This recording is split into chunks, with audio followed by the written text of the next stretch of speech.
ભારતની માટીનો કણે કણ પવિત્ર છે કે જ્યાં ભગવાન રામ અને કૃષ્ણ નાચ્યા.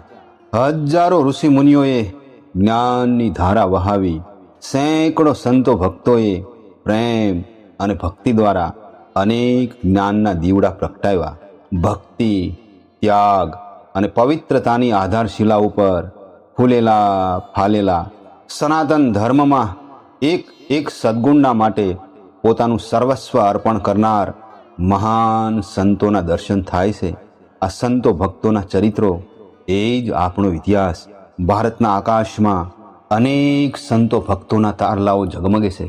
ભારતના આકાશમાં ઝગમગતો એવો જ એક તારો એટલે સંત આંડાલ. આજે આપણે સંત આંડાલને વંદન કરીએ.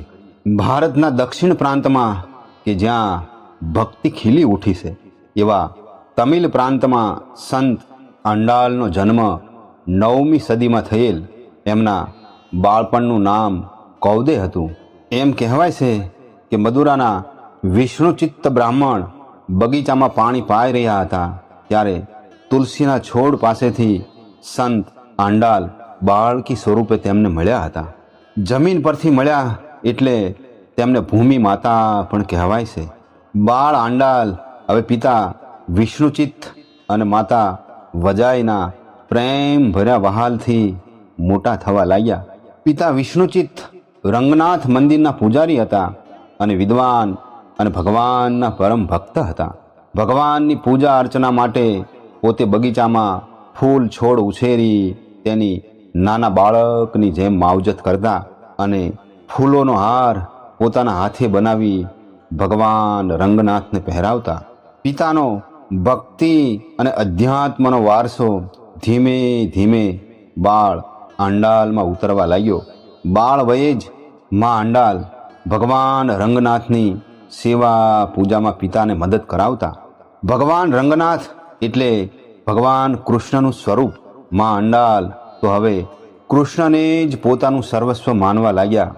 કૃષ્ણ ભક્તિમાં જ તલ્લીન રહેતા અને એમ કહેતા કે હું તો ભગવાન કૃષ્ણની પ્રિયતમા છું, હું એની છું, એ મારો છે. ભગવાન રંગનાથને પિતાજી જ્યારે ફૂલોનો હાર બનાવી પહેરાવતા તો ક્યારેક મા આંડાલ છાની રીતે એ હાર પોતાના ગળામાં પહેરી અને પાછો રંગનાથ ભગવાનને પહેરાવતા. મા આંડાલ તો હવે ભગવાન રંગનાથને જ પોતાના પતિ માનતા. એક દિવસ પિતા વિષ્ણુચિત્ત હાર લઈને ભગવાન રંગનાથને અર્પણ કરવા જાય છે તો તેમને તે હારમાં એક માથાનો વાળ દેખાયો. તેમણે તરત જ બીજો હાર બનાવ્યો અને ભગવાન રંગનાથને અર્પણ કર્યો. પિતા વિષ્ણુચિત્ત ઘેર આવી કિશોરી મા આંડાલને પૂછપરછ કરે છે કે હારમાં વાળ કેમ હતો?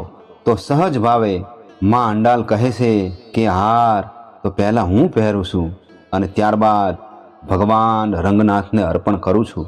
પિતા વિષ્ણુચિત્ત મા આંડાલ પર ખૂબ જ ગુસ્સે થઈ અને મીઠો ઠપકો આપ્યો.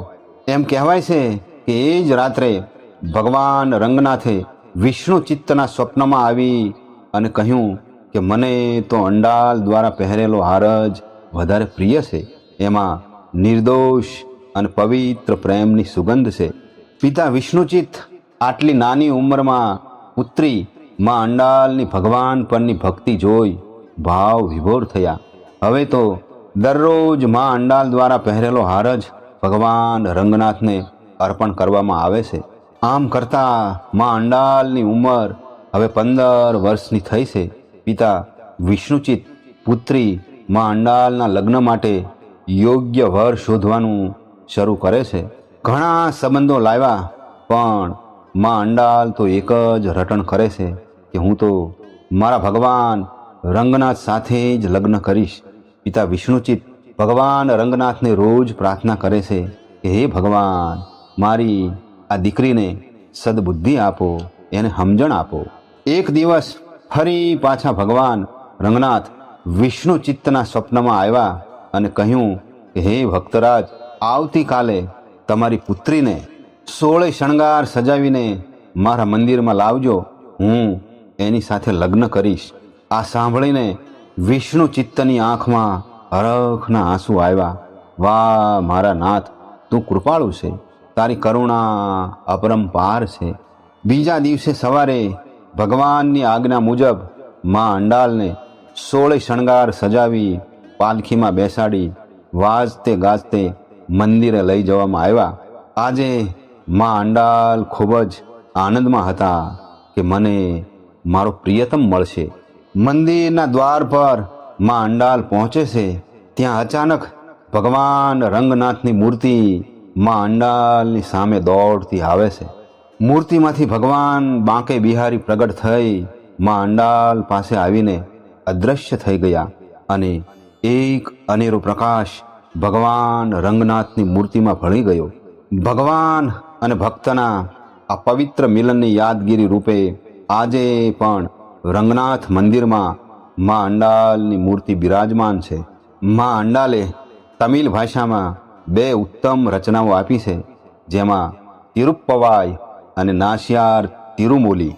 તિરુમૂલીમાં 143 છંદોની કવિતા છે, જેમાં વેદ, ઉપનિષદ અને પુરાણોને સરળ ભાષામાં મા અંડાલે સમજાવ્યા છે. રામાયણની જેમ જ દક્ષિણ ભારતમાં લોકો તિરુપ્પવાય સાંભળતા સાંભળતા થાકતા જ નથી. મા અંડાલ એક રચનામાં પ્રેમના દેવ કામદેવને વિનંતી કરતા કહે છે કે મારા ઉર તો ભગવાન વિષ્ણુની પાસે ગીરવે મૂકવામાં આવ્યા છે. તે કોઈ નશ્વર દેહના માનવીના મનોરંજન માટે નથી. મા અંડાલની રચનાઓ મધુરા ભક્તિની પરાકાષ્ઠા છે. દક્ષિણ ભારતના મીરાબાઈ પ્રેમ લક્ષણા ભક્તિના આદર્શ એવા મા અંડાલને આજે આપણે ભાવથી વંદન કરીએ.